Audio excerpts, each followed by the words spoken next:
Una de las consecuencias de que el suelo presente coloides y que estos coloides puedan estar neutralizados por protones debido a que su carga predominantemente es negativa, es que tiene fuerte capacidad de amortiguar cambios en la acidez o en la alcalinidad de la solución del suelo, que es donde ocurre la mayor cantidad de los procesos vitales del suelo. La forma de evaluar esta acidez es a través del parámetro pH y hablaremos del pH del suelo o reacción del suelo. Bien, recordemos entonces que el pH es un índice que usamos para evaluar la acidez y el pOH es un índice que utilizamos para evaluar la alcalinidad. La suma de estos dos índices nos da 14. ¿De qué provienen? De aplicarle a la concentración de protones y a la concentración de oxidrilos respectivamente el menos logaritmo en base 10. Entonces, terminamos teniendo un valor, por ejemplo, tomemos el pH, que cuando más pequeño es, quiere decir que la concentración de protones es más grande, ¿sí? Es decir, un pH de 1 o de 2 es mucho más ácido que un pH de 13 o de 14. Entonces, ¿cuál es la regla que tenemos que tener presente? Es el menos logaritmo de la concentración. Entonces, la concentración la medimos en decimales, ¿sí? 0,1, 0,00001.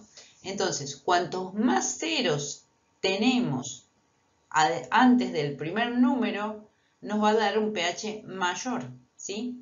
Ejemplo, si el pH es de 9, quiere decir que vamos a tener 1 por 10 a la menos 9 concentración de protones. Mientras que si el pH es 2, quiere decir que tenemos 1 por 10 a la menos 2 concentración de protones, ¿sí? Entonces podemos decir que si la reacción es neutra es porque ambas concentraciones son iguales y hablamos de pH 7 o de pOH 7. Cuando la concentración de protones es mayor que la de oxidrilos, el pH será bajo, ¿sí? Por ejemplo 3, y el pOH será 11. Y lo opuesto cuando la reacción es alcalina. La clasificación de los suelos según su pH puede ser muy minuciosa, ir de media unidad de pH, como en la tabla que les estoy presentando. Es importante tenerla presente, no hace falta memorizarla, pero tenerla presente porque muchas veces uno lee que la descripción de un suelo dice es fuertemente ácido a medianamente ácido y uno necesita saber en qué rango se está haciendo la mención. Fíjense ustedes que neutro no equivale a un suelo que tiene pH exactamente 7, sino que oscila entre 6,6 y 7,3. ¿Cuáles son las causas de acidez de los suelos? Tenemos grupos ácidos en las arcillas, ¿sí?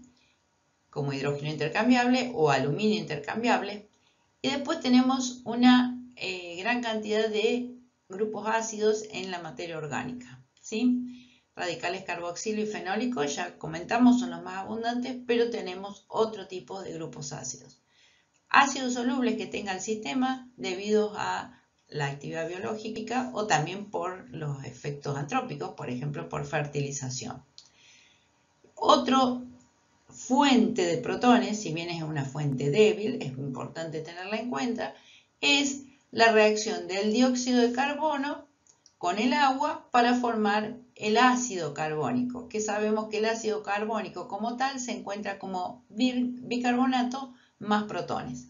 La reacción la pueden ver ahí y esa es un agente de acidificación clásico, tanto a nivel de suelo como cuando destilamos agua, la solubilización del CO2. Bien, acá vamos a repasar algo que ya hemos hablado, que es la relación que existe entre el pH y la acic. Ahora le vamos a dar una mirada poniendo énfasis en lo que llamamos la acidez actual, o pH, y la acidez potencial que proviene de la acic, de la insaturación de la acic.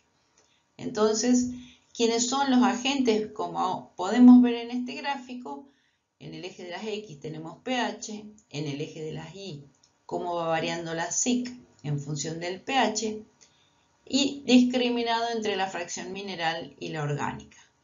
Como podemos ver, el desarrollo de carga de la fracción orgánica es muy grande a medida que crece el pH, porque todas sus cargas son dependientes del pH.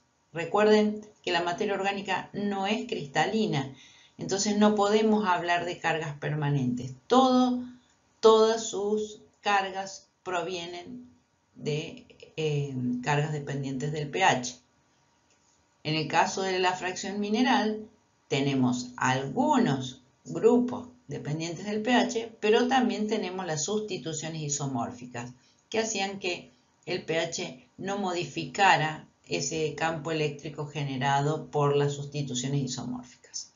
¿Sí? Entonces, a un pH 8, prácticamente la mitad está aportada por cada una de las fracciones, la mineral y la orgánica, mientras que a pHs inferiores a 3, prácticamente el 80-81% está aportado por la fracción mineral.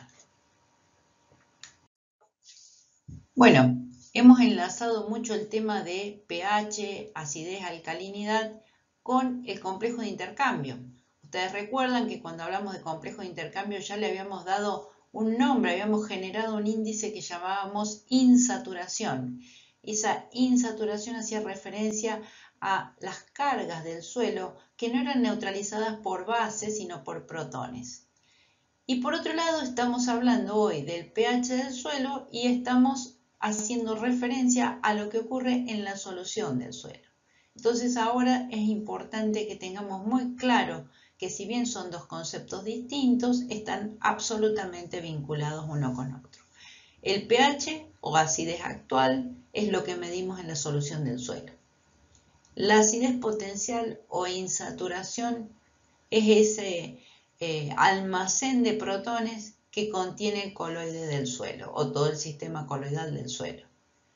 Por eso, modificar el pH, ya sea no intencionalmente o sí intencionalmente porque queremos elevarlo o queremos hacer algún tipo de intervención para que el suelo tenga otro pH, es tan difícil porque todo lo que esté ocurriendo en la solución del suelo, rápidamente el sistema va a tratar a través de reacciones de intercambio de recuperar esa condición de equilibrio. Es algo innato de los sistemas naturales tratar de recuperar esa condición de equilibrio porque de esa manera se garantiza que todos los organismos que están viviendo puedan seguir viviendo en ese sistema. Eso es lo que llamamos la capacidad buffer de un suelo.